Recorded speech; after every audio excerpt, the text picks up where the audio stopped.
Hello, everybody. We are here for another Art of Social Media Hangout today. Today, our special guest is Kim Garst. Kim, I'm going to put Kim on briefly. Kim is a social media awesome superstar. She has a huge engaged following on Instagram, Facebook, Twitter, Google+. She's everywhere. She is awesome. So say hello, Kim. Hello, hello. I'm so excited to be with you guys today.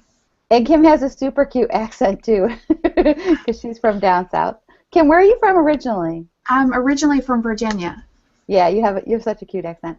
And, of course, my co-host, Mr. Guy Kawasaki, is joining us from California. Yes, the land of the free. The land of the free and the home of the overtaxed. I mean free as free content. Oh, got it. So today we are going to talk to Kim. Kim has a new book out called Will the Real You Please Stand Up? It's on pre-order now. Maybe Kim will share her link. She's also doing a thunderclap like Guy and I did for the Art of Social Media. So if you want to help Kim get the word out on her book and see social media in action, I just thought those were so fun because it gives people the opportunity to help you, which is definitely what people want to do with other people on social media. It's so fun to help other people succeed. So, Kim, why don't you tell us a little bit about yourself? Well, thank you. First I'd like to thank you for giving me the thunderclap idea because I grabbed that from you. and so far we're getting a lot of people, like you say, people do love to help and they love to share the word.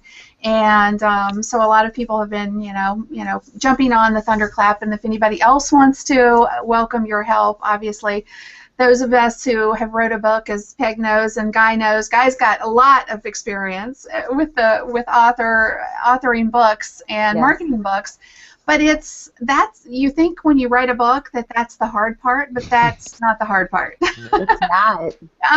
It's the marketing, and it's kind of a different animal in the sense that it's one of those things. Well, will they like it? It's not like you're marketing a product, like a necklace or something else on social media. It's something personal, and so it's a little bit more of you feel like you're pushing or selling more so than you are traditional things that I've marketed online before. So it's a little bit of a uncomfortable part of the process of marketing a book.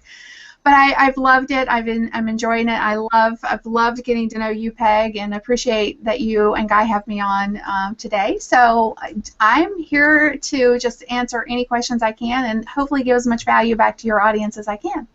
Well, how about you start by giving us the gist of the book? Okay, sure. Well, authenticity is kind of like a buzzword, and I dislike the word in the sense of, a lot of people are like, well, just be authentic.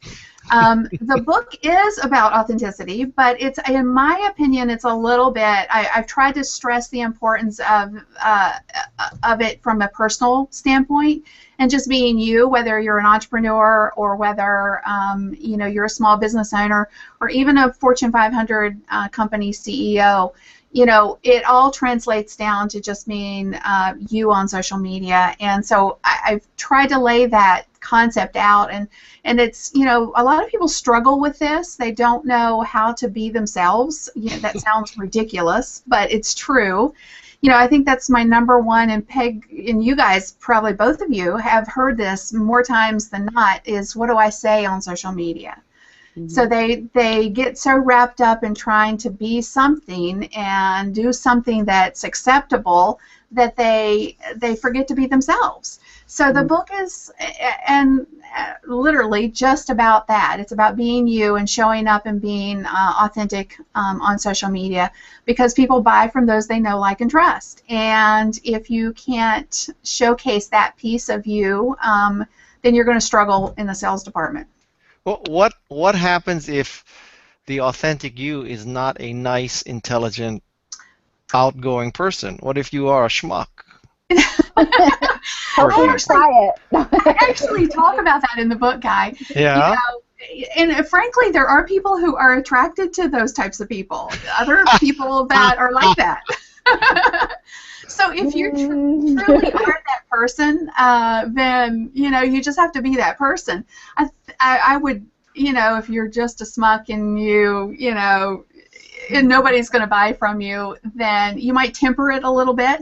But you can't hide who you are. People today on social media, they can sniff you out in a heartbeat. So I tell people, just be you, and then attract whatever you attract is what you attract. If you attract other not so nice folks, then that's going to be your buyers, I suppose. Unfortunately, unfortunately for them, I guess, but there are groups of people that are just kind of not as nice people. They do congregate together, just like the positive people do. So yes.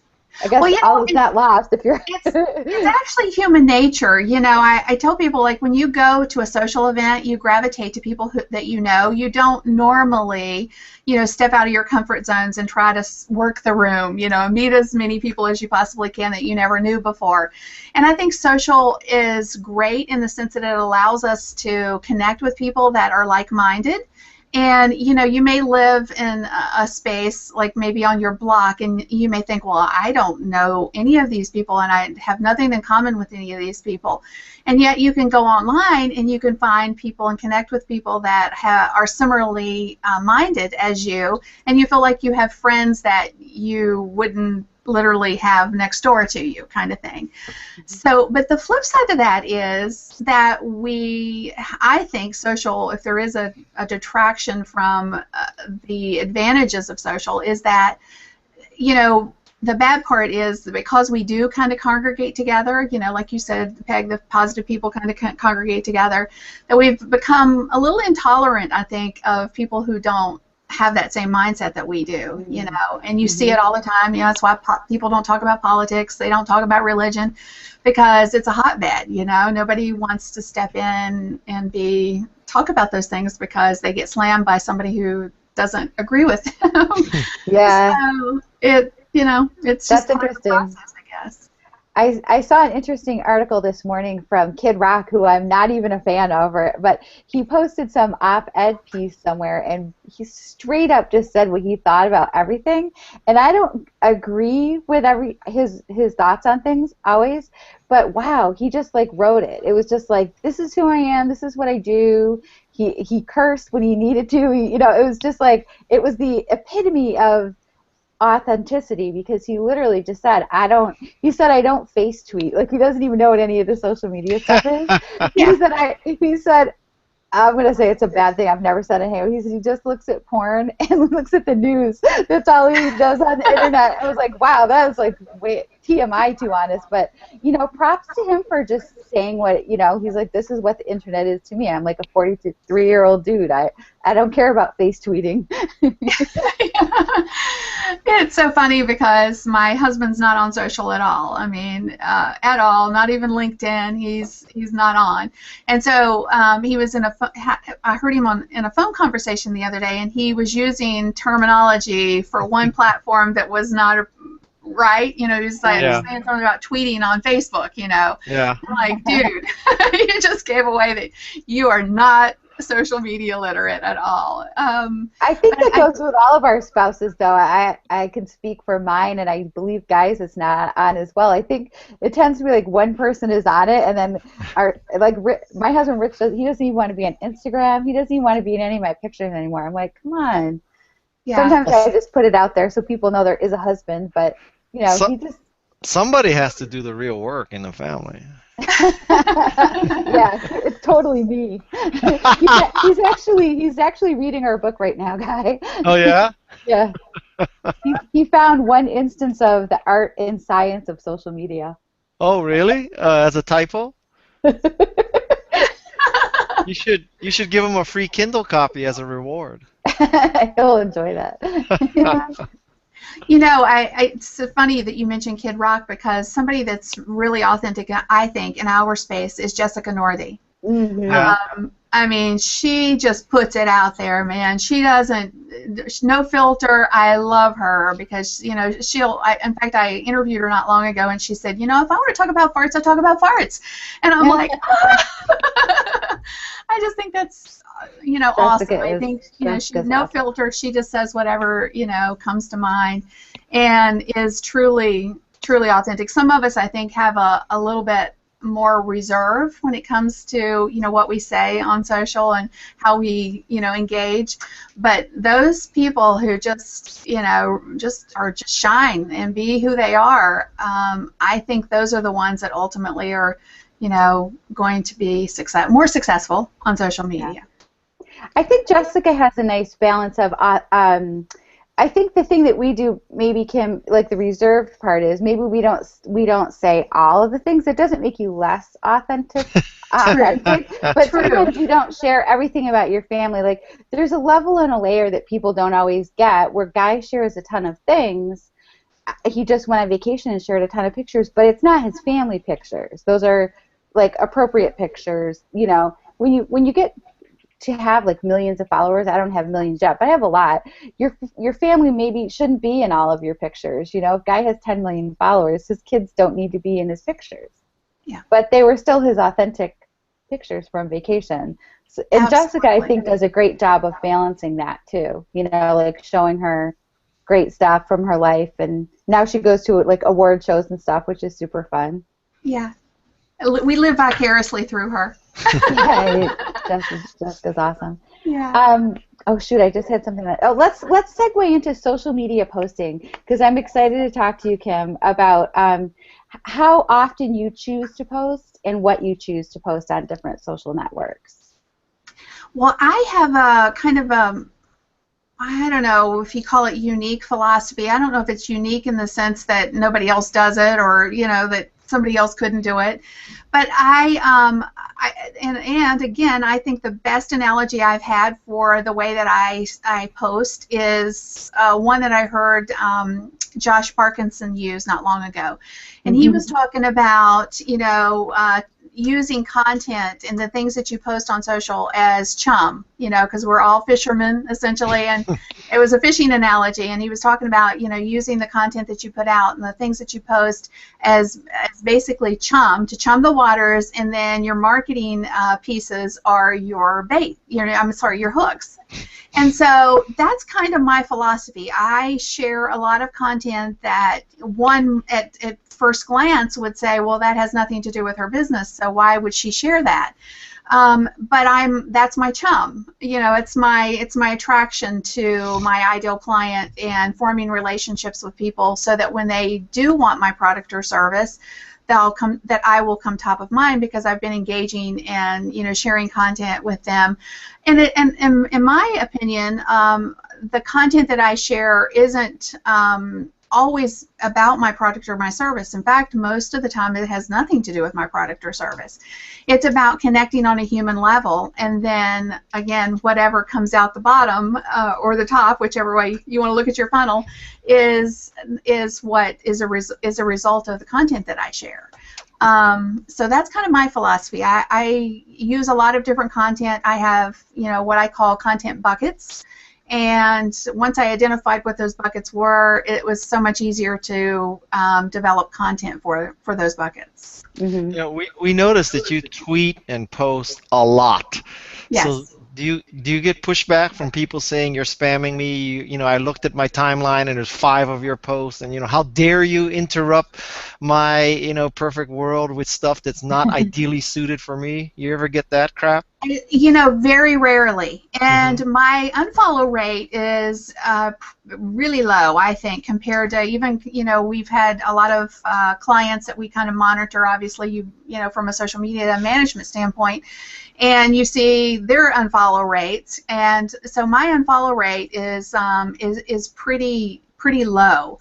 And I think because my content is varied, it's not the same kind of content all the time, that there's something for everybody, and I don't get a lot of pushback, surprisingly, because I do, especially on Twitter. I share a lot of content on Twitter. Yeah, we noticed. Yeah, we do too. He's just giving you a hard time. Actually, Guy, I would like to say that when I started, I learned a lot from your posting strategies. So you mean what to do or what not to do? No, what to do. What to do. So, because I was an early advocate for repeating tweets and high volume and pushing it out there, and let's just say there are a lot of digital agencies and so-called social media experts who completely disagree with what I do. Well, I am big on just watching the numbers. You Yeah. know, if I have content that I share that's not getting any engagement, unfortunately with Twitter, you can't see when somebody unfollows you based on a particular piece of content like you can on Facebook. But you know, if a piece of content, if it's an inspirational quote or if it's a blog post or whatever it is getting no engagement, then I delete it from my share queue. And then, you know, as long as I'm getting engagement on content, then I keep sharing it. And a lot of what, like I said, when I first started, I paid attention to, you know, those who were sharing a lot of content on Twitter, because I didn't get Twitter, frankly, when I first started. I was like, who can use this? I could barely read a tweet before it refreshed, you know, and I was scrolling up trying to catch it. So I just really dug in and I paid attention. You were one of the people I monitored and, you know, tried to reverse engineer what you were doing. He was just posting. So one could say that my posting strategy has direct roots to your strategies. Well, assuming your posting strategy works, I'm flattered. Yes. Kim's does. Both of yours does. You know, the main thing is for people to do exactly what you did, though, Kim, is to look at other people, see what works for other people, and then make it work for you. You know, do your own thing. I used to get a little pushed back because I've always tweeted a lot. Like once I figured it out, like you, Kim, at the beginning, I was like, what? Oh, and at what? I would put a space. I would, you know, whatever. So Yeah. once you got it down, I also was a high volume tweeter, and I think people just gravitate once they learn how to use lists. People are fine. If they complain because people are tweeting too much, then they need to use lists. Yes. And you know, pick people that are lower volume and then check over on people's pages if they want to see certain things. You know, for the most part on Twitter, I am a huge advocate of lists, obviously. Yeah. I mean, I couldn't do without them myself. But for the most part, people have a fairly small followings in some cases. You know, they may have 200-300 followers. And if they're following somebody that's high volume, like you or me, then our content does, you know, it's kind of dominates their feed. And with that said, you know, they might want to just pop us into a list or, you know, unfollow us. I mean, that's kind of what or enjoy all the great content. Exactly. You know, I agree. You know, I swear that the people who are negative and complain about what I do, if they got the same tweet, the same post, the same content from someone else, it would be fine. In fact, they would be happy. They would be thankful that they got the content.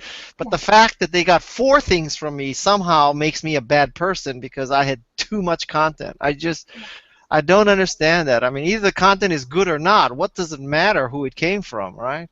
Agreed. And, you know, honestly, there's always, I hate to be negative, but there's always going to be haters. It is what it is. I mean, you can't, I used to stress over that. I used to, like, if somebody would say something bad, I'm like, oh my gosh, I got to stop tweeting so much, or oh my gosh, I got to stop doing whatever they said I shouldn't be doing, you know.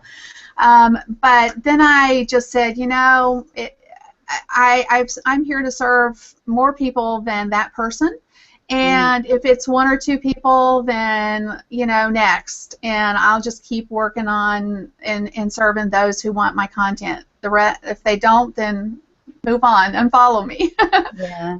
The interesting thing is, though, the more followers that you get, guys in a unique position, and you are too, like when you have a lot of followers, it's kind of like a king of the hill thing. Like with guys, it's like people just like to try to, and it's mostly men. I think it's like, no, not a reverse sexist thing, but you know, it's like a male thing where it's like a king of the hill, like you're at the top, so they just try to like bat a little bit and just be like, you know, and they want your attention. It's in a weird way. You have the guys' followers like make comments, and if guy comments or talks to them, they almost always flip it around and go, oh my gosh, I'm such a huge fan. Thank you for responding to my comment. It's like, why don't you just say something nice then? Because, you know, they wanted attention in any way, and so they try it negatively, which doesn't make sense. But Maybe so it's just try to the be alpha positive male and good. thing. Pardon me? Maybe it's that alpha male thing. I don't know. It is. It's like a King of the Hill. That's what I would say. Yeah. But And guys really didn't do that. Did you have King of the Hill where you are, Kim? well, I don't, That was a game that was a game that we played when I was little. It was yeah, literally absolutely. King of the Hill. Maybe our Yeah. neighborhood made it up. I don't know. Yeah. But I was the littlest in my neighborhood, so I never got to the top. They should just come to grips with the fact that I am king of the hill and deal with You it. are. There you go. As soon as they get 10 million followers, they can be King of the Hill too. You're up at the top just with get Ricky there. Bobby. It's so funny because those that bash you for working hard and putting in the time and doing the work, I just say, guys, get busy and do the same thing. I mean, it's that simple. Social media is hard work. And those of us who dig in and just learn it and figure it out and engage and provide great content have, and I think anybody can do it. It's not like we're special or anything. It's just that we did the work and continue to do the work. Day, though. That's exactly the thing. Is like you do it. It's not enough to do it once because you wake up the next day and it's a new day. Unless you already planned out your whole everything, it's all starting over every day. So, Kim, when you do your social media, do you like say, okay, Facebook for the week, I'm going to schedule everything out? Do you like to do things as you go? Do you like what's your do you use Sprout Social, Hootsuite? What's your little mix? Well, basically, I use Social Oomph almost exclusively for Twitter, and we have tried pretty much everything out there for our management. I'm waiting for a one-stop shop solution. But we do use Social Oomph quite a bit for Twitter, and we have started using it as well for Facebook. We were using the Facebook scheduler, but as it relates to how far out I schedule, usually it's a mix. Sometimes we're 2 or 3 days ahead, sometimes we're a week ahead, sometimes it's literally on the fly. On the fly usually happens regardless because of just stuff that's current and needs to be put out, or stuff that's happening around here in the office. But it's a combination for us. We don't just schedule everything and be a month ahead. That never happens, frankly. We're either a few days ahead or maybe a week if we're really lucky. Can I ask you a real tactical question? So you schedule a few days ahead, right? So what happens if on that day there's some kind of national, tragedy or accident or airplane crash or factory fire or whatever? What do you do? As it relates to maybe not scheduling any content for that day? Or no, do you go and say, well, on Sunday I scheduled something for Wednesday, and how was I to know on Wednesday there would be this airplane crash in Dallas? Right. So, because I've taken heat in the past, I schedule out, way in advance, and then people are attacking me because those things that were scheduled out continue to tweet. Yes. And I really, like, in a sense, ESPN is still running NFL football, and Disney Channel is still running iCarly, and all that. But the fact that I tweet it shows that I'm callous, inhuman, don't care, blah blah blah. So what do you do?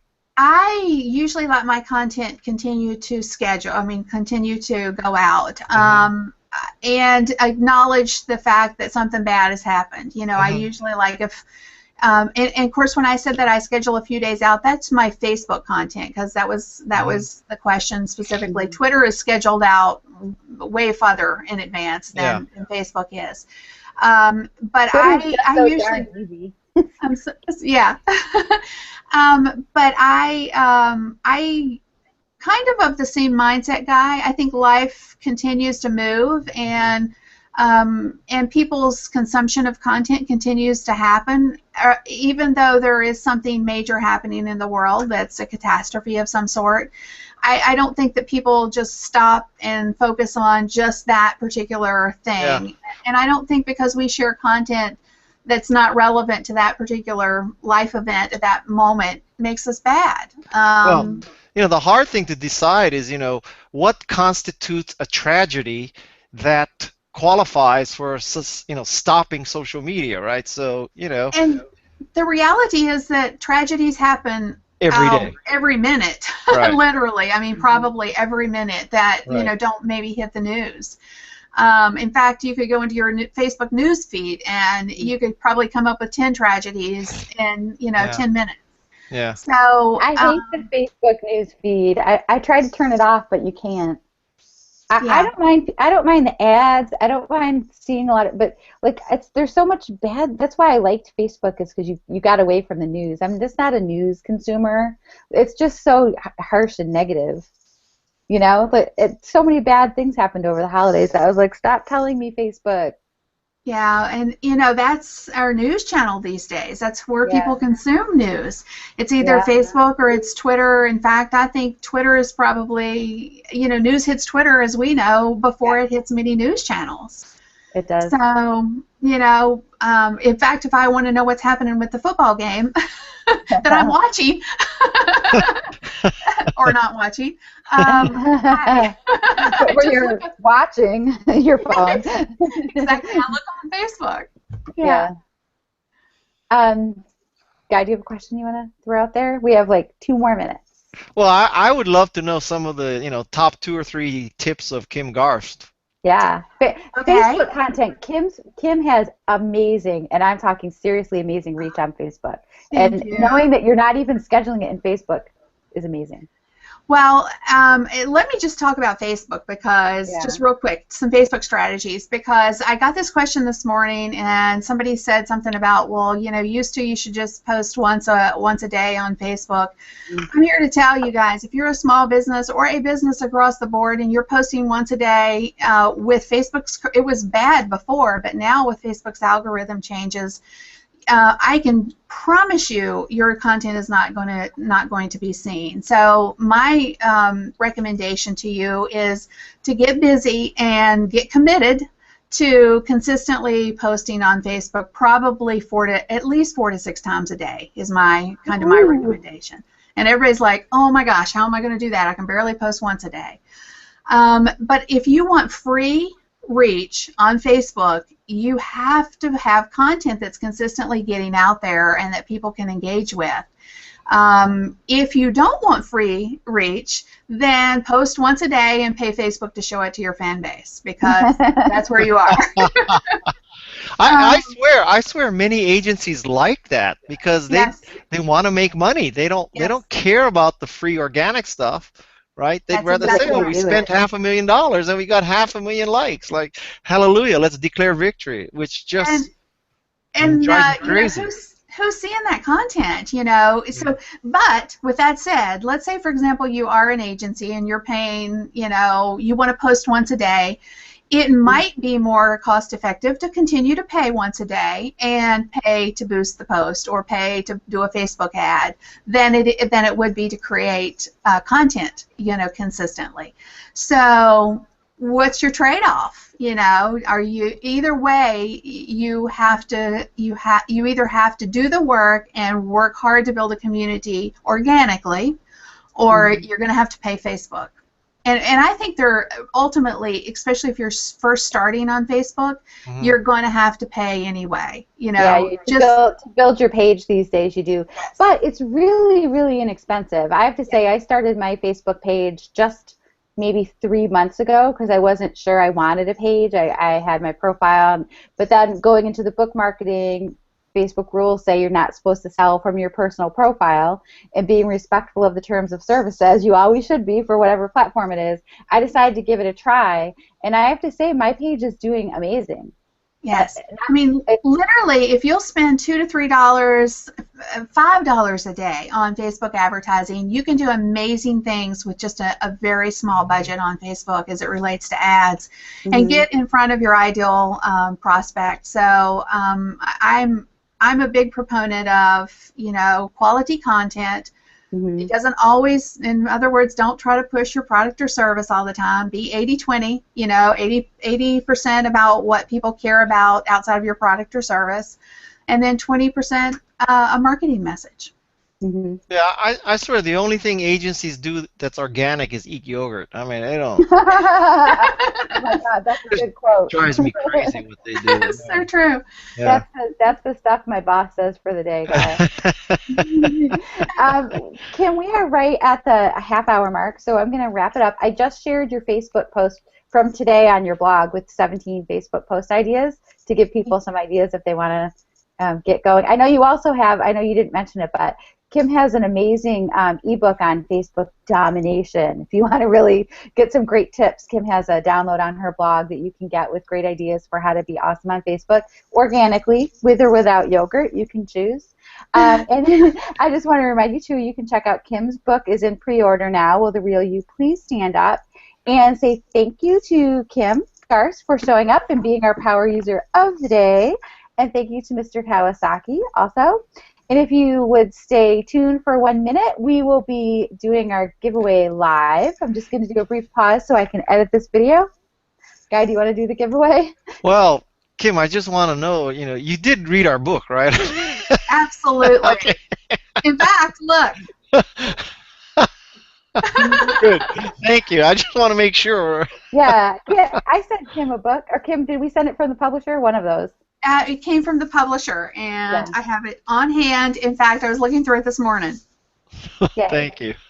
Yeah, but here's the thing, Guy. I already knew, Kim and I have had conversations. I knew that you and Kim and I have the same mind as far as like share a lot, give a lot, do a lot, and just work hard. Like we have the same. It's just a lot of work. That's what organic everything is. It's just work hard and your social media. If you're passionate about it and you care about what you're posting, people respond to it. That's I would say all three of our social media practices in a nutshell, and then it's rinse and repeat every day. Rinse and repeat. The dry bar philosophy. The dry bar philosophy. Kim, do you get the rinse and repeat, right? Oh, absolutely. Rinse and guys. I say that, in fact, all the time. Rinse and repeat. I had that in the book, by the way, and the guy was like, "What does that even mean?" I'm like, like your hair. You put the shampoo and you rinse and you repeat. He was like, "I don't know what you mean," and that's actually a marketing ploy to get people to use more shampoo, by the way. You don't actually have to rinse and repeat, but it says on the bottle to rinse and repeat, so people do it. Exactly. And since we are saying rinse and repeat, hopefully everybody out there will do it, right? We straight up mean rinse and repeat. You do need to do it for ours, right? Absolutely. Absolutely. So, guys, Thank you, Kim. Thank you, guys. Appreciate being here, guys. Yeah, thanks.